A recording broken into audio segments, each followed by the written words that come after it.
이 가정의 달을 맞이하면서 우리가 이런 질문을 좀 했으면 좋겠습니다. 특별히 오늘 어린이 주일을 맞이하면서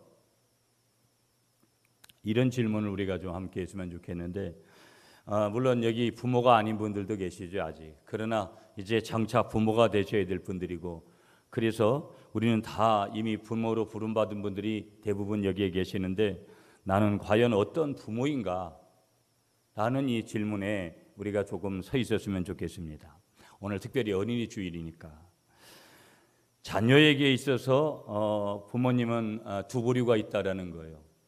한 부류는 어떤 부류가 있냐면, 자녀에게 있어서 부모의 역할이 독친인 부모가 있고 득친인 부모가 있다라는 거예요. 독친은 뭐고 득친은 뭐냐? 먼저 소개를 하면, 독친은 독이 되는 부모를 갖다가 말씀하고 있는 건데요. 자기 욕심대로 자녀들을 길들이면서 오히려 자녀 인생에 독이 되는 그러한 부모를 갖다가 독친이다, 그렇게 지칭을 합니다. 두 번째 말하고 있는 득친은 누구냐면, 말씀 그대로 득이 되는 부모를 말씀하는 건데, 자녀의 독, 어떤 의미에서는 자녀의 연약함, 자녀가 가지고 있는 그 나약함의 독을 해독시켜서 그 어린 자녀의 삶을 유익되게 만들어주는 그 부모가 바로 어떤 부모냐면 득친이라는 거예요. 득친. 오늘 어린이 주일 특별히 가정의 달을 맞이하면서 부모된 우리들이 오늘 우리가 질문을 한번 해봐야 될 것은 무엇이냐면, 나는 어떤 부모이냐? 나는 독친이냐? 아니면 나는 득친이냐? 이 두 가지 질문 앞에 반드시 우리가 답을 좀 한번 해야 될 필요성이 있다라는 거예요. 말씀을 전하고 있는 저 자신도 우리 아이들이 3명이나 있지만 매사에 자랑할 수 있는 것들은 그렇게 크게 없구나, 부끄러운 마음뿐이고, 말씀을 전하는 저는 대단히 어떤 득친적인 요소가 많아가지고 말씀을 전하기보다는 그저 똑같이 부끄러운 그런 심정을 가지고 이 말씀을 전하고 있다. 솔직한 그것이 제 심정이다, 그렇게 말씀드릴 수 있습니다. 크리스천 부모와 자녀들, 예수 믿는 자녀와 부모들이 10명 중에 7명은 대화의 부재로 갈등을 하고 있다라는 거예요. 예수 믿는 부모와 자녀들이 10명 중에 7명이 갈등을 하니까 예수 안 믿는 부모들은 어떻게 했는가라는 것을 우리가 질문을 한번 해볼 수 있습니다. 그래서 크리스천 부모와 자녀 중 7명은 서로가 커뮤니케이션이, 대화가 안 된다라는 거예요. 일방적으로 부모는 자식을 이해하고 있다라고 말해도 자녀의 입장에서는 다르게 부모님과 내가 대화가 되고 있다라고 그렇게 답을 하는 사람은, 답을 하는 자녀들은 그렇게 많지 않다라는 거예요. 부모는 부모 입장에서는 나는 되고 있다, 우리 자녀와 소통을 하고 있다라고 그렇게 주장을 하지만, 자녀의 입장에서는 나의 부모와 전혀 소통하지 못하고 있다라고 그렇게 말하는 자녀들이 훨씬 더 많다라는 거예요. 그것도 크리스천 부모들, 크리스천 자녀들 속에 이루어지는 그런 문제라는 것이죠. 그래서 어떤 기관에서 이런 질문을 했습니다. 나는 자녀와 말이 잘 통하는가? 그렇게 질문을 했는데 부모님들은 33%가 말이 통한다고 답을 했습니다. 그러니까 67%는 자녀들하고 무슨 얘기냐면 말이 잘 통하지를 않는다라는 거예요. 예수 믿는 가운데서도 부모 자식 간의 대화가 이 정도면 오늘 우리 사회가 왜 과정 문제가 그렇게 심각하게 대두가 되는지를 우리가 새삼 느끼게 하는 것이죠. 그래서 제가 이 신문을 조금 이렇게 어제 스크랩을 조금 이렇게 했는데 여러 가지 여기에 내용들이 좀 있어요. 많은 질문들이 갤럽 조사에서 한 내용들이 있어요. 그런데 이제 아이들의 생각은, 부모님은 또 그렇게 생각을 해도 또 아이들의 생각, 다시 말하면 자녀들의 생각은 나는 부모님과 말이 잘 통한다, 2%가 줄었습니다. 부모들은 33%가 통한다고 말했는데 자녀들은 31%만 그렇게 통한다라고 질문을 한 거예요. 나는 자녀들 앞에서 배우자와 싸우는 모습보다 화해하는 모습을 더 많이 보여준다. 45%가 부모들이 그렇게 대답을 했습니다. 그런데 자녀들은 어떻게 봤냐면요, 28%밖에 그렇게 하지 않는다고 봤어요. 그러니까 많은 부모들이 저희도 부부싸움을 하고 뭐 여러 가지, 그런데 부모와 자식들 앞에서 부부가 화해하는 모습을 보여주기는커녕 더 갈등하는 모습을 보여주고 잘 화해를 하지 않으면서 결국은 뭐냐면 자기들은 그렇게 한다고 말을 했지만 45%가 28%밖에 자녀들은 그것을 인정하지를 않았다라는 거예요. 거기서 오는 갭이 굉장하게 큰 거예요. 45%밖에 안 되는데도 50%도 채 안 됩니다. 화해하고 지낸다라는 부부가.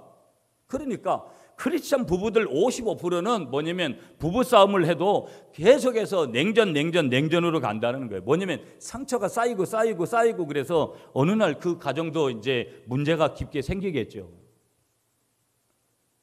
그 45%가 화해를 한다고 하는데도 자녀들은 28%만 그렇다라고 인정을 하니까 나머지는 자녀의 말이 옳은지 부모의 말이 옳은지는 모르겠지만 이 데이터는 정상적이지 않다라는 거예요. 서로 상반된 견해를 가진다 이 말이죠.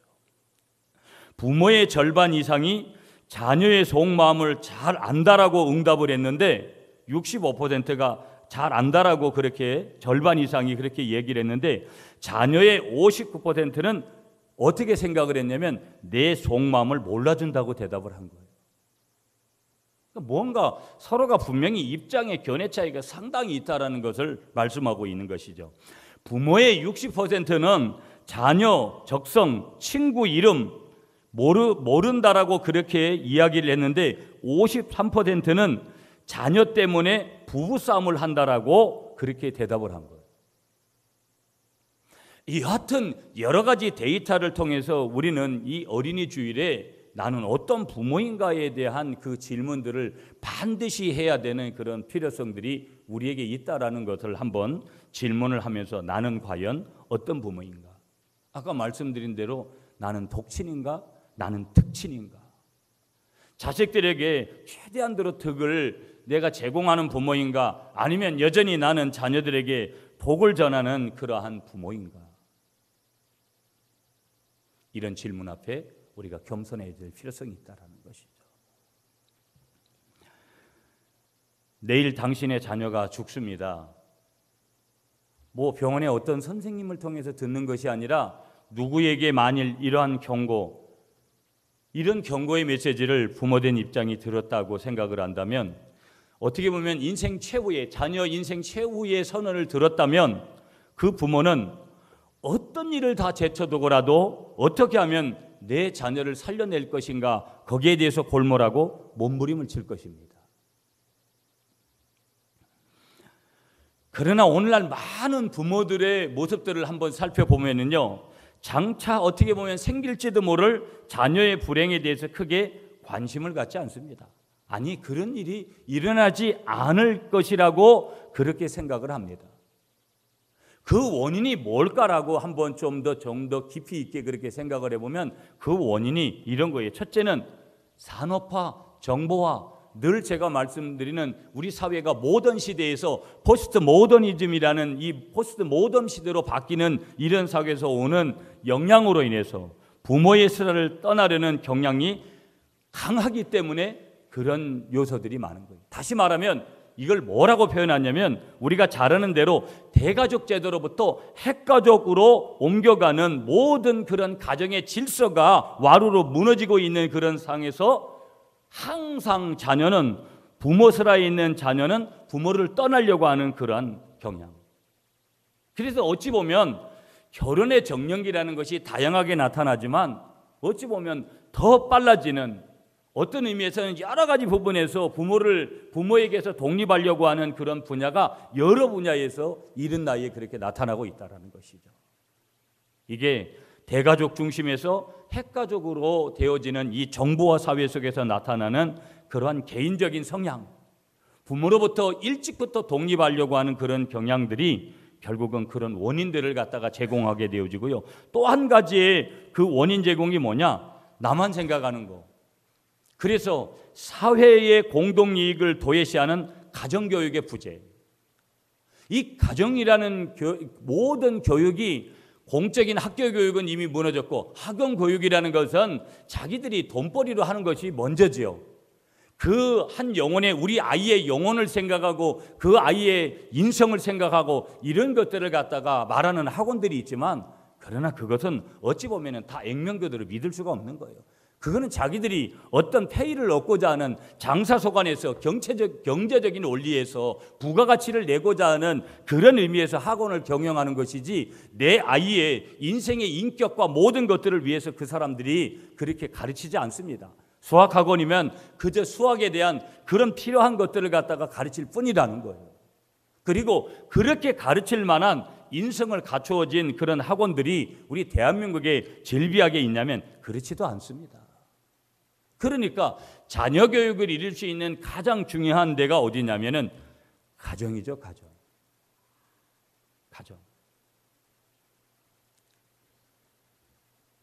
그런데 늘 이 가정교육의 부재가 뭐냐면 자녀의 불행에 대해서 크게 어떤 의미에서는 관심을 갖지 않는 그런 부모들의 원인을 제공했다 이 말이죠.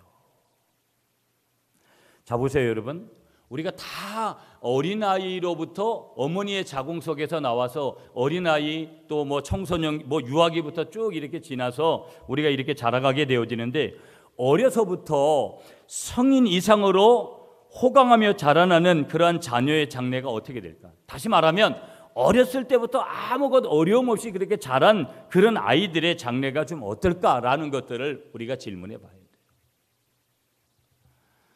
물론 우리 아이들도 부모님의 어떤 그런 혜택을 많이 못 보는 아이들입니다. 그래서 우리 아이들은 뭐 우리 영훈이도 지금도 학교에서 아르바이트를 하면서 그렇게 이제 학교 생활을 하고 있고, 또 방학이 되면은 우리 에리하고 둘 다 아르바이트를 하고, 우리 유리는 아직까지 뭐 어리니까 그렇게 못해도 어떤 때는 대단히 미안하고 평생의 어떤 그런 마음의 상처로 그렇게 남지 않을까라는 그런 생각도 가지지만, 그럼에도 불구하고 한편에서는 뭐냐면 일찍부터 어떤 여러 가지를 고생도 해보는 고진감래라는, 다시 말하면 어떤 어렸을 때부터 어떤 고생하는 법을 배우는 그런 의미에서는 또 다른 어떤 상교육이 될 수 있지 않을까, 평생에 잊지 못하는 그런 교육이 되지 않을까라는 그런 약간의 위로를 조금은 가지면서 우리 아이들의 어떤 모습도 이렇게 봅니다. 그러나 많은 부모님들은 요즘은 뭐 핵가족 시대에 많아봤자 한 명 내지 두 명인 그런 자녀들이기 때문에 굉장하게 자녀들을 힘들게 하고 어렵게 그렇게 아이들이 자라나는 것에 대해서 쉽게 생각을 하지 않는 것이죠. 무슨 얘기냐면 아이들의 내면, 아이들의 영적인 파괴가 얼마나 그 어릴 때부터 나타나고 있는지에 대한 그런 부분에 대해서는 부모들이 심각하게 생각하지 않는다는 거예요. 그래서 요즘 아이들은 외모적인 것은 굉장히 커졌습니다.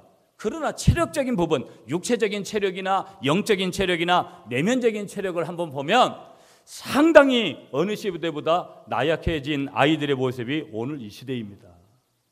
그래서 아르바이트 얘기를 드렸지만 요즘 아이들은 아르바이트를 내도 돈에 초점을 맞추는 것보다는 내가 그냥 뭐 돈은 벌어야 되겠고 조금 쉬운 것에 아르바이트를 선택을 하고 돈이 적어도 그렇게 선택하는 그런 아이들도 상당히 많습니다. 아이들만 그런 것이 아니라 오늘 세대들이 대부분 그런 경향들을 가지는 거예요.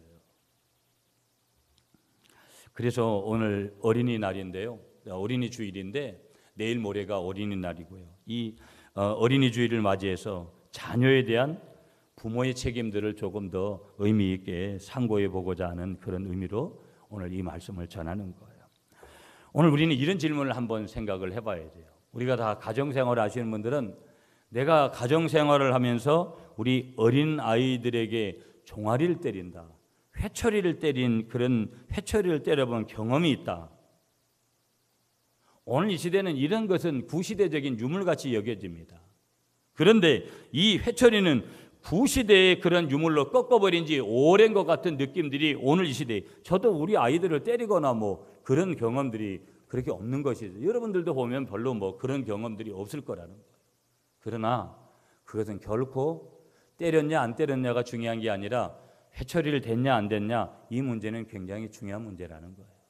그만큼 내 자녀가 완벽했느냐, 완벽할 수 없다라는 거예요.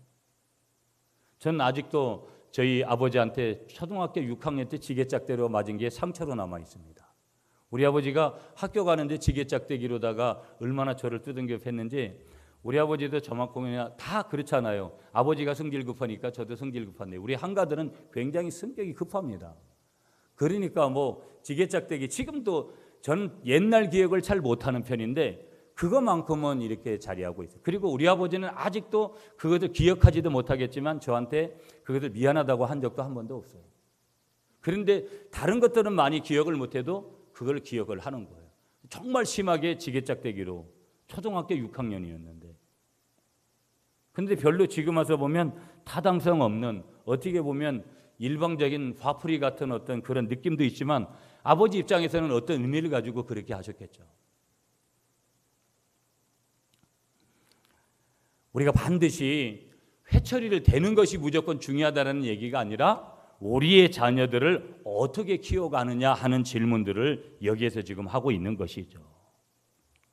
미국의 잭스 레포트라는 유명한 분이 청소년 범죄를 부모에게 돌리면서 이렇게 얘기를 했습니다. 우리는 강경해야만 했을 때 너그러웠으며, 엄하게 단속해야 했을 때 용인했으며, 날카로워야만 했을 때 우리는 관대했다. 경청해야만 했을 때 우리는 외면했다. 청소년 범죄를 부모에게 그 문제를 돌리면서 이렇게 얘기한 거예요. 우리가 정말 강경하게 자녀에게 안 된다라고 말할 때 너그럽게 해버리고요, 엄하게 단속해야 될 때 용인을 해버리고요, 날카롭게 그렇게 지적해야 했을 때 우리는 관대했고요, 자녀들의 말에 대해서 경청을 해야만 했을 때 우리는 그걸 외면했다 이 말이에요. 그래서 자녀의 문제가 곧 누구의 문제냐? 바로 우리 부모님들의 문제라고 그렇게 지적을 하는 거예요. 여러분들하고 유대인들에 대한, 히브리 민족에 대한, 여러분 성경의 민족은 유대인들이고 또 히브리 민족이잖아요. 이 히브리 민족은 가족을 굉장히 중요하게 여겼습니다. 그래서요, 이 히브리 민족은, 유대인들은요 보면 3대가 모여서 같이 생활을 해도 세대 차이를 느끼지를 않습니다. 왜 3대가 모였는데도 세대 차이를 느끼느냐? 여러분, 제가 지난주에인가요? 지난주에 갔었던 김천영락교회 갔다 와서 그런 얘기도 들었잖아요. 40대하고 몇 분한테 50대하고도 세대 차이가 너무 심하게 난다라는 거예요. 옛날 같으면 40대나 50대나 똑같은 사람들입니다. 그러나 지금은 40대, 50대가 돼도 세대 차이가 나는 거예요. 다른 거예요. 그런데 유대인들은 3대가 모여도 세대 차이를 느끼지를 않고 살아간다는 거예요. 왜 그럴까? 이유는 다른 데 있는 게 아니라 신앙교육 때문에 그런 거예요. 그들의 교육이 다른 데 있는 것이 아니라 신앙교육이 남달라요. 그들의 삶이 어디서 왔느냐, 그들의 생명이 어디에 있느냐, 다 신앙교육에서 온 거라 이 말이에요. 지금 유대인들이 세계의 모든 상권을 주름잡는 데에는 다 그 원인이 어디서 왔느냐? 어려서부터 그들에게 주어진 신앙 교육으로부터 주어지고 있다 이 말이에요. 유대인의 세 가지 의식이 뭐냐면요, 어떤 교육에서의 의식은, 첫째로는 회당이 있어요. 회당 여러분 들어보셨잖아요. 그 다음에 두 번째 그 교육의 공동체가 어디냐면 학교예요. 그들은 학교 교육이 굉장히 철저해요. 그리고 또 한 가지는 뭐냐면 가정교육이 철저한 거예요, 유대인들은. 그래서 여러분하고 성경 한 군데 같이 찾아볼게요. 오늘 본문 에베소서 6장 4절에는 주보를 끼워놓으시고 여러분이 어디로 가시냐면 구약 성경 한 군데로 갈게요. 잠언 1장 8절로 가요. 잠언 1장 8절. 잠언 1장 8절.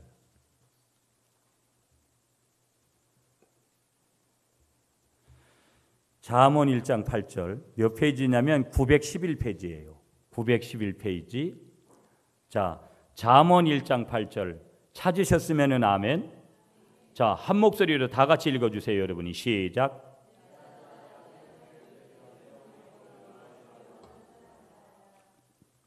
자, 내 아들아, 내 아비의 훈계를 들으며 내 어미의 법을 떠나지 말라. 유대인들은요, 교육을 어떻게 했냐면 이게 유대인들은 가정신앙교육의 두 강령으로 삼은 거예요.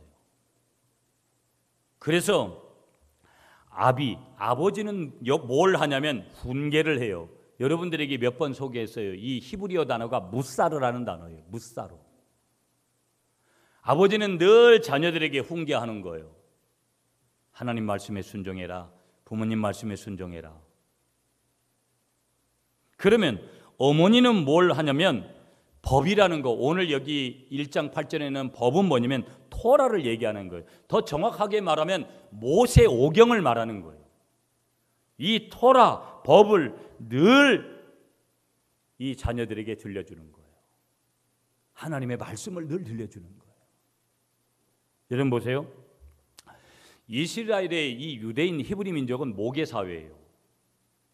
히브리 민족은 뭐를 중요하게 여겼냐면 스킨십을 굉장히 중요하게 여겨요.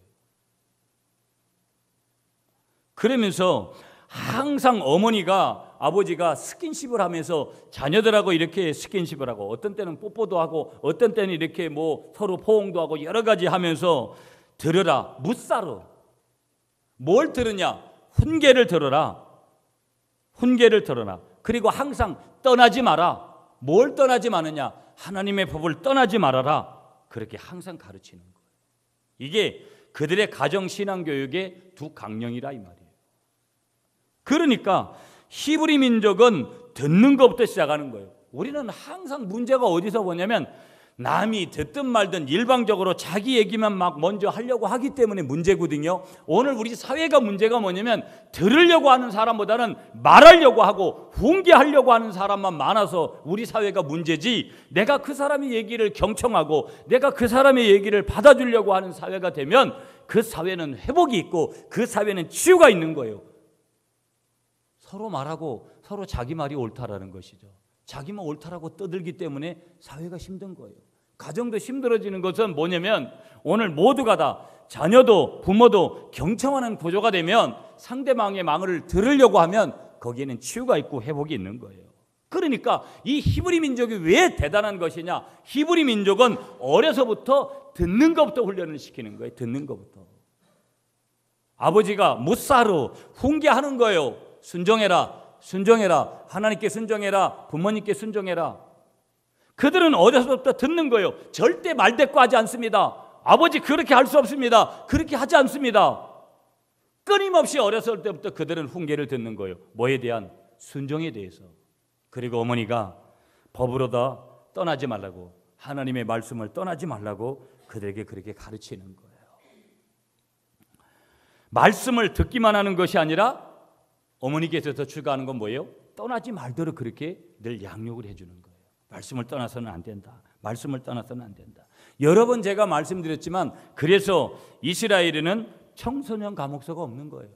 왜 그러느냐? 아이들이 문제를 일으키는 아이들이 그렇게 없는 거예요. 감옥을 갈 정도로 문제를 일으키는 아이들이 없는 거예요. 왜 그러느냐? 어렸을 때부터 하나님의 말씀을 교육받기 때문에, 순종을 교육받기 때문에 태어날 때부터 훈계 들으라. 하나님의 법 토라를 떠나지 말라. 그들은 이렇게 사는 것이 하나님의 뜻이라고 그렇게 받아들이면서 사는 거예요. 그렇게 어렸을 때부터 그렇게 훈련을 한 거예요. 여러분, 우리가 다음 세대에 교육을 하고 뭐 어제도 대구에 뭐 아동부가 놀러 갔다 오고 좋아요. 다 그런 것도 필요하죠. 그러나 우리 아이들을 어려서부터 어떤 교육을 해야 되냐면 말씀 교육을 해야 돼요. 그래서 이 잠언 1장 8절을 교회 학교에서 암송시키는 거 매주마다 와서 확인하고 부장 선생님들이 확인하고 하는 것 얼마나 중요한지 몰라요. 그러면 일반적인 부모님이 예수 믿지 않는 부모들도 그렇게 아이가 순종하고 그렇게 말씀대로 떠나지 않으면 자기 아이들이 잘 되는 건데 누가 좋아하지 않을 부모들이 누가 있겠냐 이 말이에요. 그러므로 이것 하면서 예배를 시작하면 잠언 1장 8절을 암송하면서 예배를 시작하면 특별함이 거기에 있더라는 것이죠. 자, 성경을 한 군데만 더 찾을게요. 시편 111편 1절부터 3절. 시편 111편 112편. 자, 오늘 본문의 주보를 본문 설명은 마지막 마칠 때 할 테니까요. 네. 시편 112편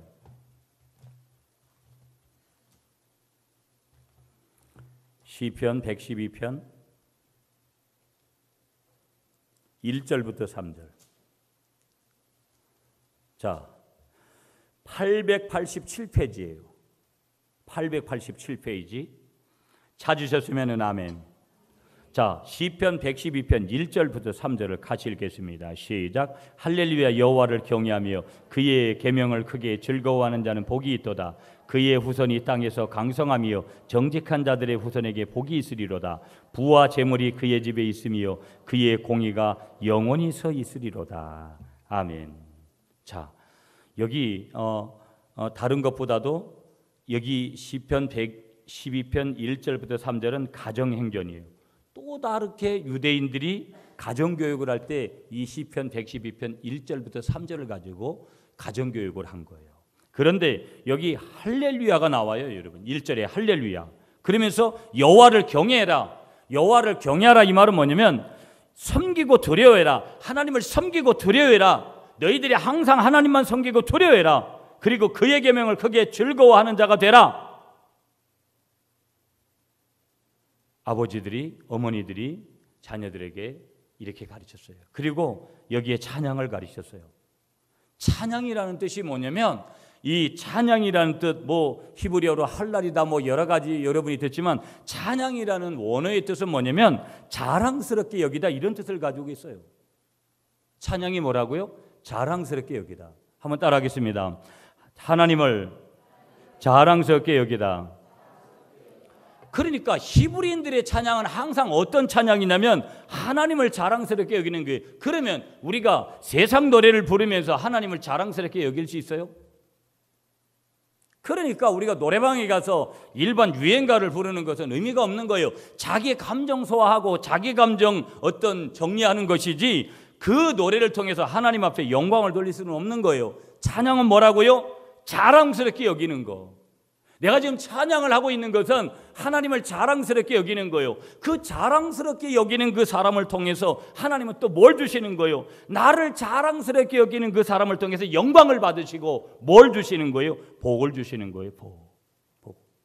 중국 사람들은 복을 얼마나 사모하는지 복복자를 뒤집어서도 이렇게 쓰잖아요.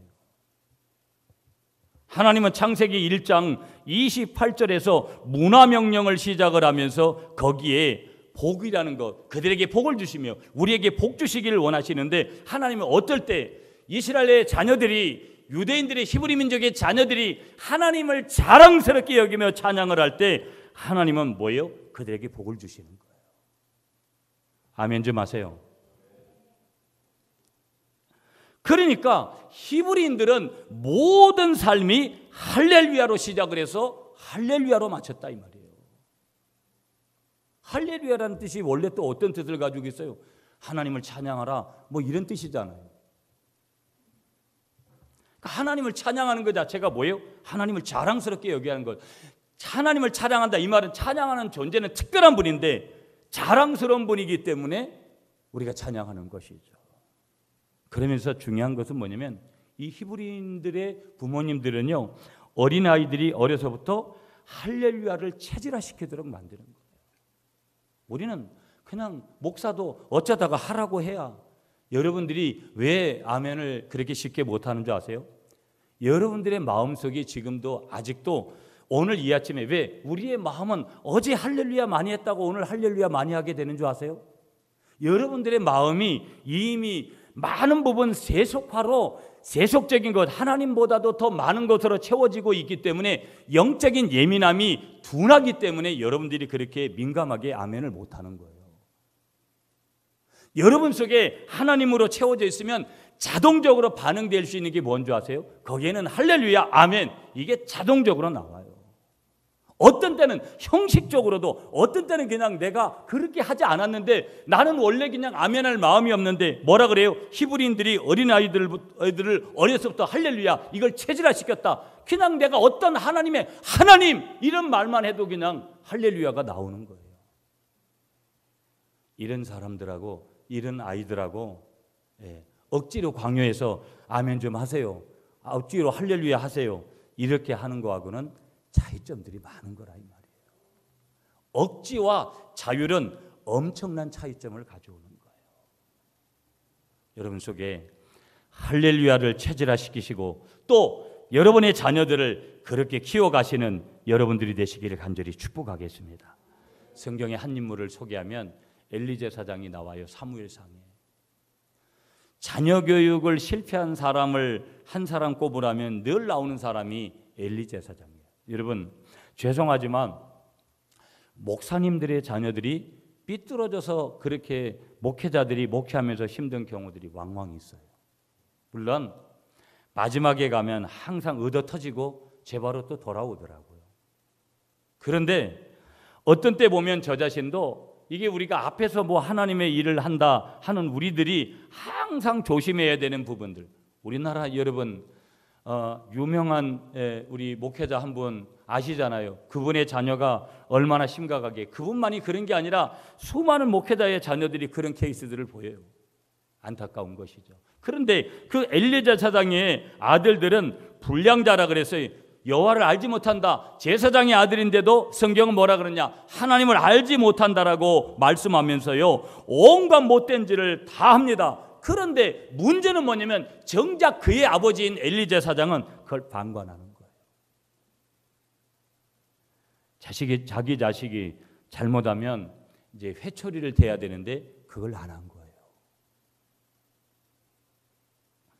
결국은 이 망나니 같은 자식들이 어떤 죄를 저지르냐면요, 전쟁터에 법궤를 메고 나가서 거기서 그 두 아들이 다 죽습니다. 전사해요. 이 소식을 들은 제사장 엘리는 어떻게 죽냐면요, 앉아 있다가 이 소식을 듣는 순간 의자에서 뒤로 자빠져 가지고 목이 부러져 가지고 죽습니다. 참 비참한 거죠. 마지막 하나님 앞에 가는데 이런 식으로 하나님 앞에 부름을 받고 가는 거예요. 아까도 말씀드렸지만 어려서부터 매를 들어서 훈계하며 못살아 훈계, 순종을 가르치면서 부모를 두려워하게 하고 여호와 하나님을 경외하지 못한 결과가 뭐냐면 엘리 제사장에게 그대로 나오는 거예요. 여러분, 예수 믿는 가정은 자녀교육법이 성경적이어야 된다는 거예요. 그래서 잠언 13장 24절에 보면 초다를 참아 못하는 자는 그 자식을 미워함이라, 자식을 사랑하는 자는 근실이 징계하느니라. 사랑하기 때문에 매를 대야 되고 매를 대는 것은 당연한 것이다. 그런데 오늘 우리는 말로만 하려고 하잖아요. 그러니까 그게 설교가 되고 설교하지 말라고, 연속극이든 오늘 모든 사회가 설교가 뭔지도 모르면서 설교하지 말라고. 설교는 사람을 구원시키는 것인데 아무데나 갖다 설교를 갖다가 함부로 되는 것이죠. 오늘 본문에도 여러분 에베소서 6장 4절에도 주의 교훈과 훈계로 양육하라. 이래도 오냐 저래도 오냐 그렇게 과보 사랑 그렇게 자녀들을 키우지 말라는 거예요. 성경은요. 3살 버릇 8까지 간다고 했어요. 어렸을 때의 습관, 어렸을 때의 사고, 그런 모든 것들이 다 평생을 간다라는 것이 오늘 말씀하시는 그런 주된 내용이 되겠죠. 그러면 기독교인 가정은 올바른 자녀 훈육법을 어떻게 해야 될 것이냐 하는 것들에 대한 내용을 오늘 본문을 통해서 보면서 오늘 말씀을 좀 마무리하려고 해요. 자, 오늘 한 절 말씀이잖아요. 여러분이 한 절 말씀이니까 다시 한번 우리가 한번 읽도록 하겠습니다. 에베소서 6장 4절 시작. 또 아비들아,